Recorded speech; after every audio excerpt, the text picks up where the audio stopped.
Okay, all you do is you type in Proam 50 softball in your search engine, click search, and you'll see right here Proam 50 softball.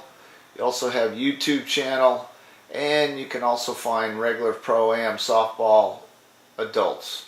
So you can click on proam50softball.com, which is its address, and to register a team it's very simple. You just go to team registration over here. There's home, login, and team. You click that, and down here you would select a tournament. In this case we'll just call it the August tournament. Now we'll put the team name in and type everything in. Okay, so I selected the tournament. I called it base hitters. You put in the coach's name, the email, password. You want to remember all that. Level C is the team level of play. Name of park you play at. I just put Greco Softball Complex. What level of play is the league. Level C, the phone number. And of course it says address, city, and state. So I put an address, city, and state. Now you just click register. And that'll take you to where you could pay for the tournament either by PayPal, which is PayPal button right here. You just click on that, or you mail in a check to this P.O. box, and this gives you all the information about the tournament as well. If you want to pay right away, you can go right here and of course put the PayPal information in. You would go down here, it says pay with debit or credit card, not unless you have a PayPal account.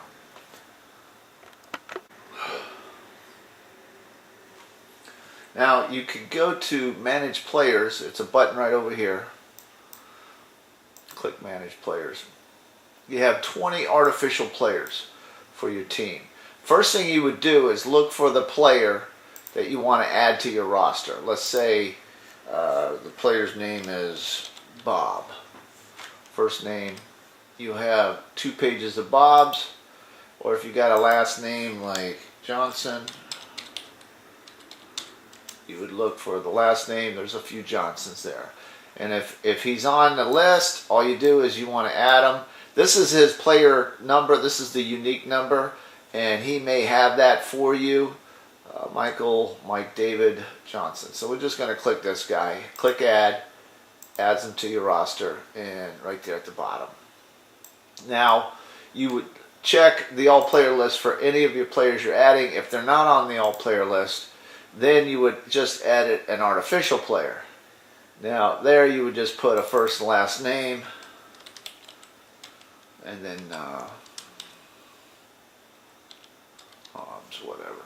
If you have their email, you would replace that email in here with this email, but this is his email and password. If you get it to him, he can log in and edit his information and update his email.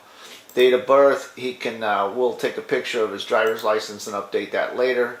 If you have an address, you just put in Florida and then the rest of the address or wherever. Level of play, C ball player, so on and so forth. This is his unique number, so if he has it, he can give it to you, and then that way you would just look that up. This way, if he's played for another team or whatever in the past, all his stats will stay the same, and he only has one credential that you register him on your roster. You click submit, and of course that would update phone number, city, state, whatever. Now, if they're not on the all player list, the other thing you want to do is keep all the jersey numbers different. You added a player which may have the same as one of your artificial players. What I do is if it was 20, I would just delete number 20 on my artificial list, or just change the player number. You can edit the player number. It doesn't affect anything.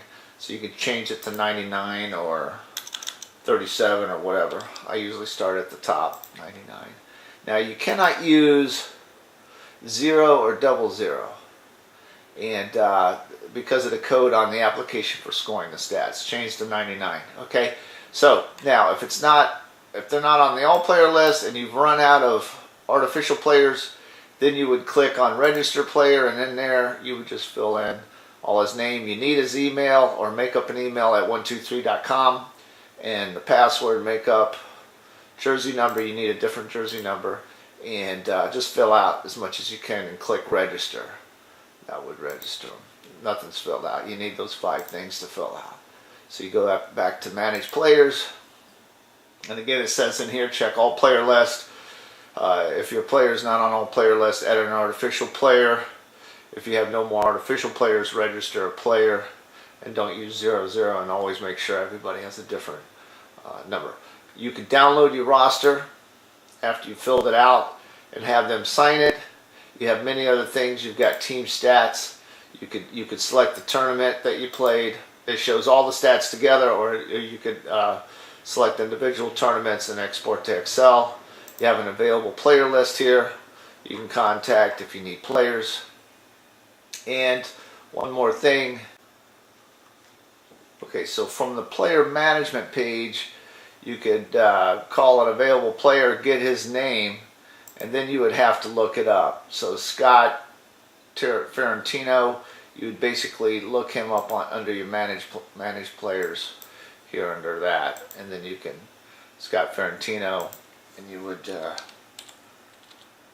you'd find him right there. That's his name and that's his actual number. You click add if you were adding him. Manage players. So you got team stats, available players, and hotel verification. And I show a different video on how to do hotel. Now tournament stats, you could look at anything for any tournaments. This is just for, you want to see team scores, win-loss, schedule, points, bracket winners. Yeah, we'll just hit back. It went back to January tournament. So anyways, in team scores, you got another feature is lineups and inning scores. Inning scores, you can see how the game progressed, who scored which inning. It's very simple. That's how you register your team for a tournament. Thank you, and we'll see you in the field.